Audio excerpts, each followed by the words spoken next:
Counting sheep, warnings the price of lamb is set to climb as numbers fall ahead of live export bans. Hello, I'm Amy Culpitt. This is Regional News.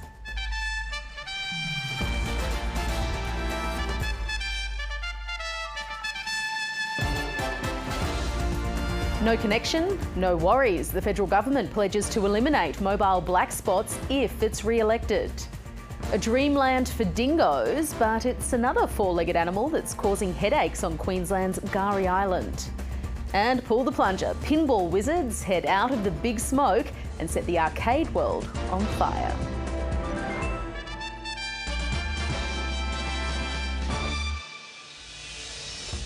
Farmers warn that lamb will cost more in the supermarket as Western Australia's sheep flock continues to shrink.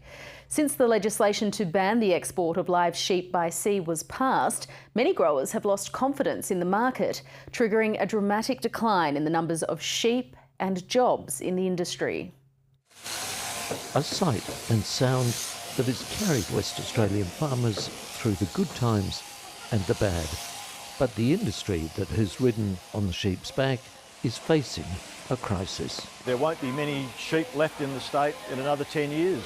For sheep farmers like Derek Kerwin, government policies, not market forces, have triggered a collapse of confidence in the future of WA's industry. In the last 12 months, we've seen a drop of 23% in wool receivables in WA.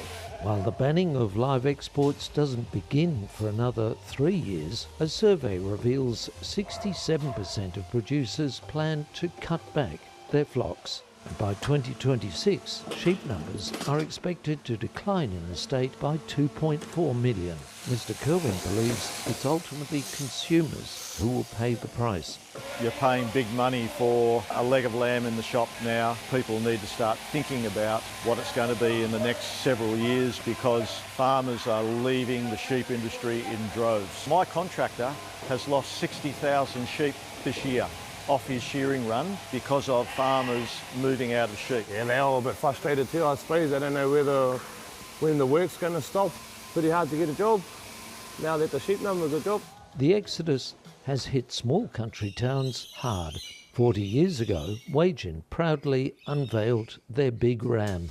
The same year, Charlie Peace began his sheep ear tag business. From 14 staff we had here at one stage, we'll be down to 3. So 11 have vanished. Now, for every one that disappears here, there's probably 7 that disappear in the rest of the economy. The sentiment is absolute frustration. The government does not seem to value the industry, and which is sad given the 100 years of wool growing. WA's proud history of riding on the sheep's back looks set to change forever. Mark Bennett, ABC News, Wagen.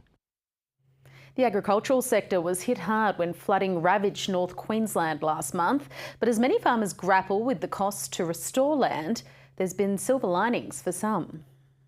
A giant crater in the middle of his sugarcane farm. Wal Giordani's property in Ingham has been smashed by flooding. Yeah, this has been a shocking start to the year.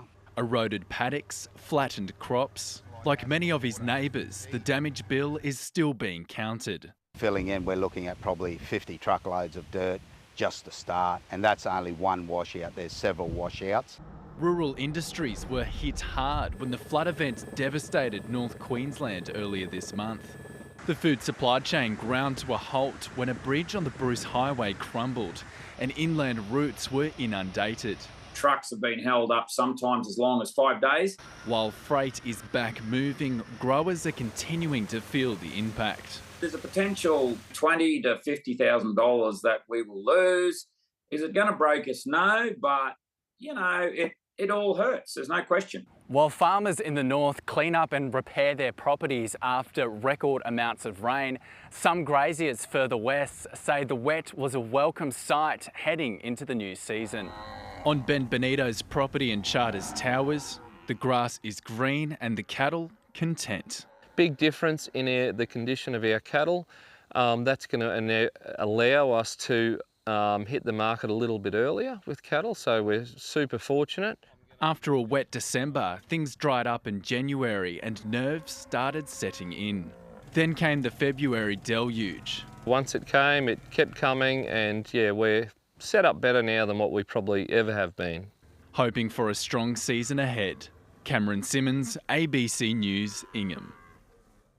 A woman who survived after contracting melioidosis is urging people to stay alert to the potentially deadly disease.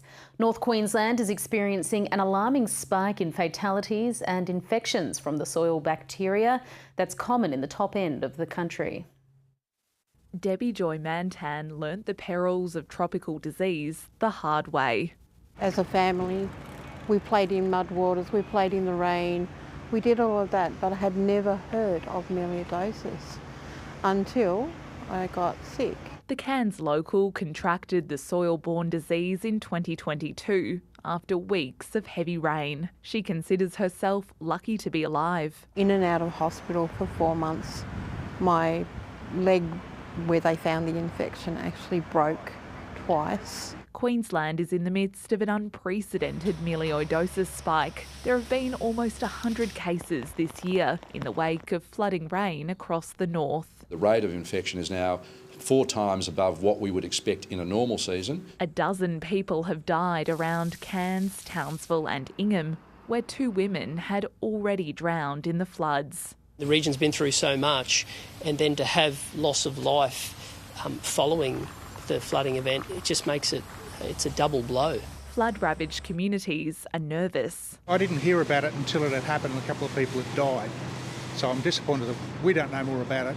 I've heard of a few people that I know that have gotten it, just concerning in that sense. Melioidosis is most dangerous for older people or those with existing health issues. Bacteria can enter the body through sores and cuts, by breathing it in or by drinking dirty water. I know it's unpleasant in hot weather, but wearing boots, wearing gloves, for instance, all of that decreases your risk of getting it through your skin and multiplying in your skin before it goes to the rest of your body. The Premier has vowed to learn from the outbreak to improve health outcomes in the aftermath of future disasters. And that's everything from messaging to the way that we recover, to the way that we prepare. Lily Nothling, ABC News, Townsville. 2 caravan park owners in South Australia's Riverland say their property is no longer insurable for floods. They're some of a growing number of property owners feeling the pinch as insurance costs rise in the wake of recent natural disasters.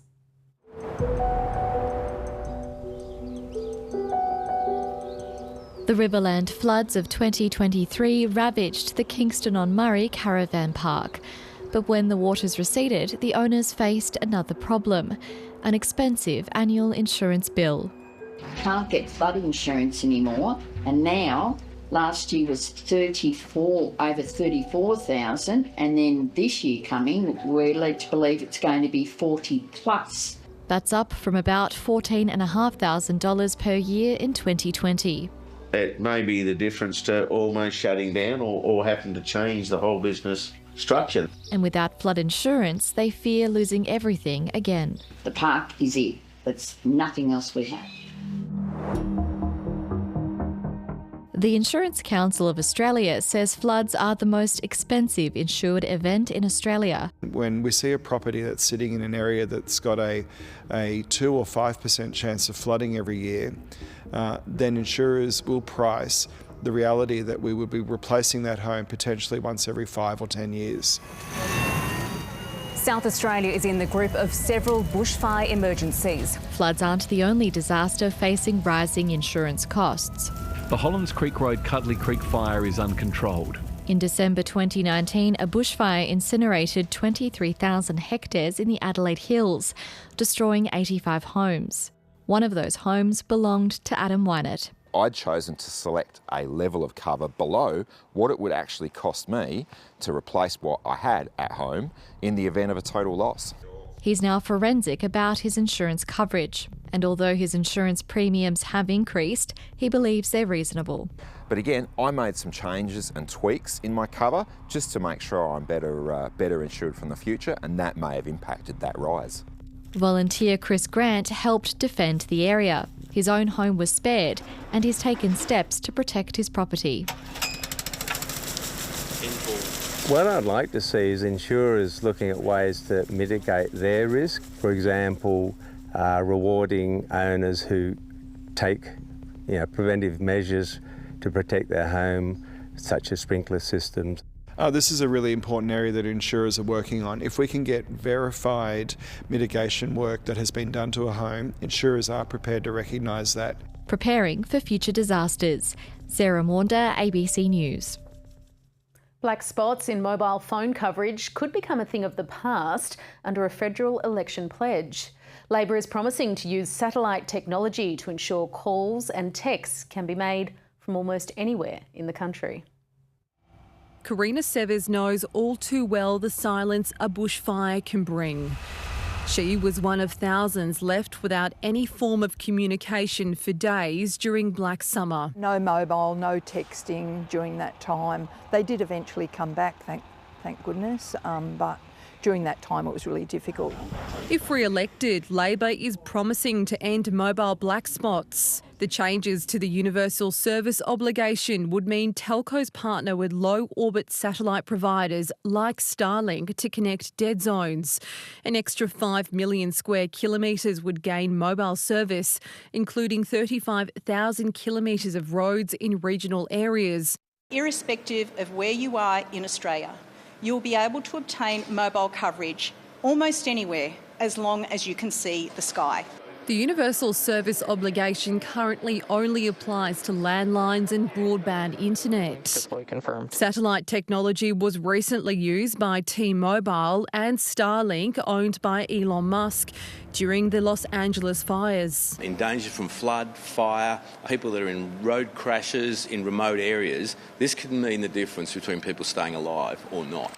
The coalition says the pledge is rushed and has called on Labor to reveal how much it would cost. The government has conceded that elements like poor weather or cloudy conditions could affect satellite connectivity, but it's promised to partner with researchers to improve the technology.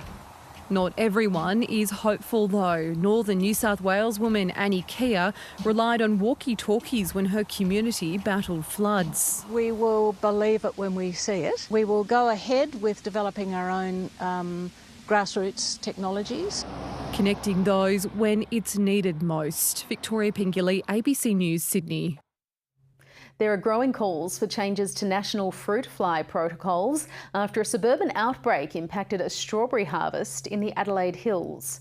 While the South Australian government says it's pushing for change, so far states and territories haven't been able to reach an agreement. Major damage from a minute pest that's left Adelaide strawberry growers counting the costs. We'd turn over about $800 to $1 million a year. We lose that completely. A fruit fly outbreak declared in Glynde in January triggered a 15-kilometre radius restriction zone that's banned growers from selling produce locally. Without sales, watering can become too costly. And for organic farmers, fumigation isn't an option. We just don't have an avenue to sell our fruit anymore. We've just completely shut out the market. Fruit producers say national protocols enforcing a 15-kilometre radius are an overreach. They're calling for the restriction to be halved. It is a classic case of an incursion for biosecurity in that a small number of farmers tend to have a disproportionate hit on them compared to others. It's led SA's Primary Industries Minister to face scrutiny. Will she now act in her state's best interests and meet with her fellow ministers to have national protocols changed regarding these restrictive zones? At a meeting last year, the case was put, and as I understand it, by South Australia, it was put very, very strongly and very well. But unfortunately, we did not get unanimous agreement.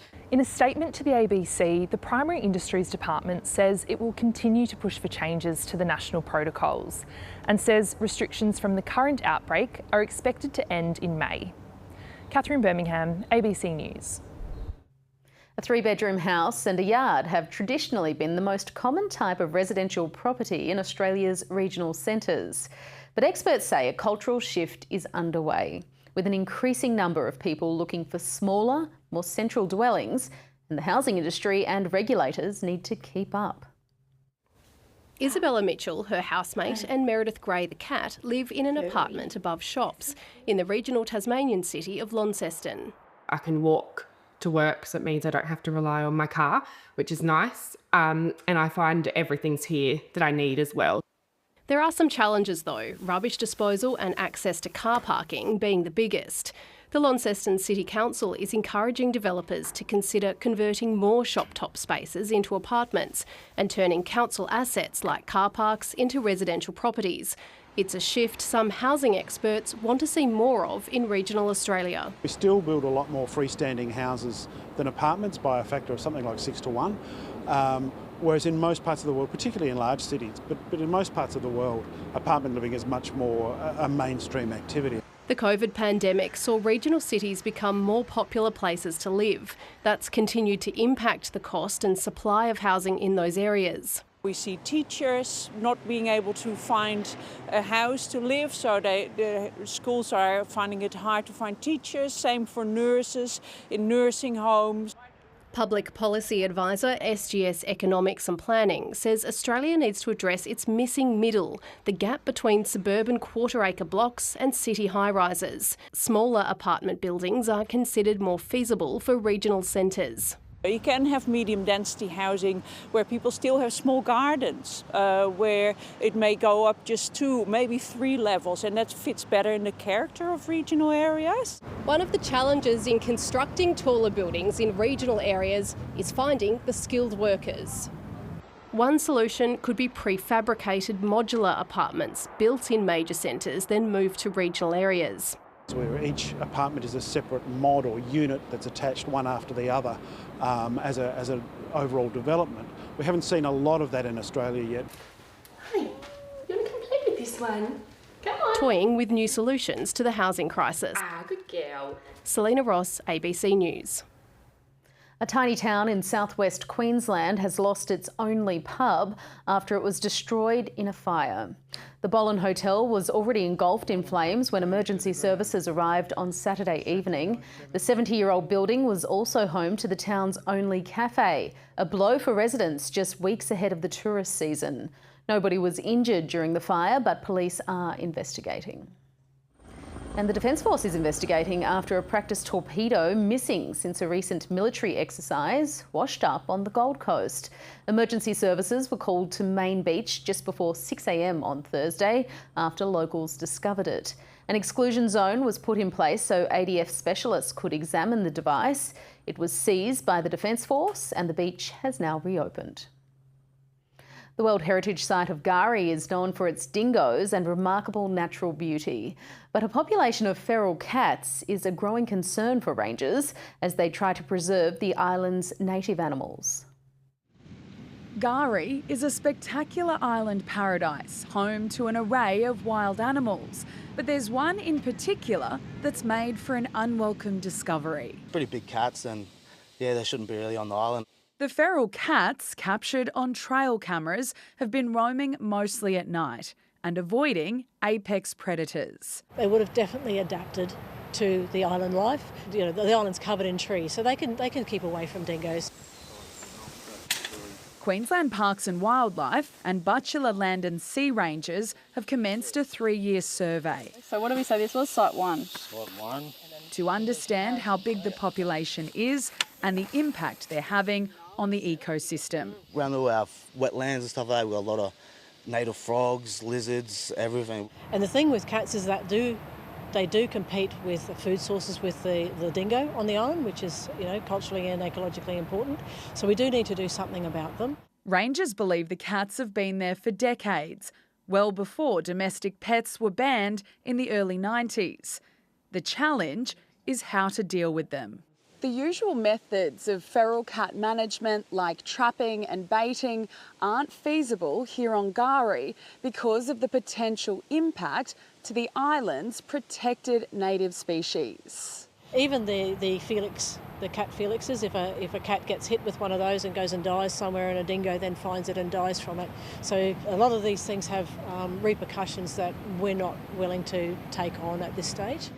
For now, collecting data is the priority to form the basis of any future management plans. Johanna Marie, ABC News, Gari. It's the ultimate challenge for an art museum curator, working out how to display the lifetime works of an artist without knowing how many paintings he's created or where they are. Reporter Sarah Abbott joined this Launceston gallery on their mission. It was immense, exciting, overwhelming, intimidating. Where are these artworks? Who has these artworks? How can we get these artworks? It becomes a bit of a chase, if you will. How do you exhibit the life's work of an artist when you don't know where the art is? This was the dilemma facing Shane Fitzgerald and his team of curators at the Queen Victoria Museum and Art Gallery in Launceston a couple of years ago. They'd decided to display a summary of the life's work of Tasmanian artist Michael McWilliams, who's still alive by the way, and this presented a challenge for more than one reason. The first thing is, where are they?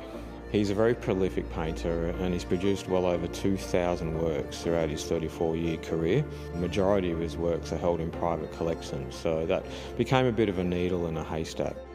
I didn't really think about it until the QV Mag asked me to be part of this show, and I looked at all the work I'd done and realised, oh, I have done a lot.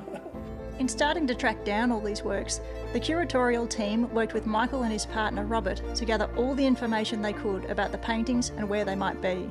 They also contacted galleries and auction houses across the country to get clues on the location of private collections with McWilliams paintings. It is quite fun. There are those heightened moments when you find a work that you've been looking for and you've had no luck and suddenly it appears. That is quite an amazing feeling for everyone. After 2 long years of super sleuthing and painting pickups, the gallery team had tracked down an incredible collection of works to put on show. But launch day was fast approaching and the work wasn't done yet. As the time got closer, I did think that they wouldn't get it all together. And the time was put off a little bit. The date did change, but then it was set. It went right down to the wire with locating works, and we had surprise works reveal themselves literally a week out. Thankfully for us, they were in Hobart, so we were able to drop everything and get them up whilst we're installing the show. And they pulled it off. The launch went ahead as planned and was packed with enthusiastic art lovers. So it was mission accomplished for the gallery team, who were feeling fantastic. Everyone made it happen, and it is something that I encourage everyone to come and see the outcome of. I think they've done an incredible job. Seeing the paintings again is amazing. I mean, they are like lost friends, and to see them again, it's like a bit of a reunion. Amazing, really.